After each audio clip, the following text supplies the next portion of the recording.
Payg'ambarimizning hadislaridan bir odam bir duoni aytdi, bir zikrni aytdi. Malaikalar haligi bandani aytgan zikrini nechta savob deb yozishlikni bilmasdan Robbisi subhanahu va taologa murojaat qilishdi, iltijo qilishdi. Parvardigor, ana bandang shunaqa bir gapni aytdi, shunaqa bir zikr qildi seni, qancha savob yozishni bilmayapmiz uni daftariga. Nima dedi bandam? Alloh biladi nima deganini. Lekin farishtalarning tilidan eshitishni xohlaydi.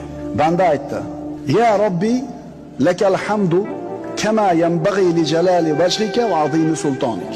dedi. Nima degani edi? Ey Parvardigor, senga shunday hamd sano bo'lsin. Yuzingning ulug'ligi qanday bo'lsa, saltanatingning buyukligi qanchalik bo'lsa, shunga yarasha hamd sano bo'lsin dedi.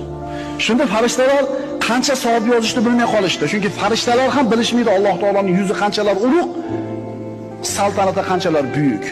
Yotib olinglar shu duoni.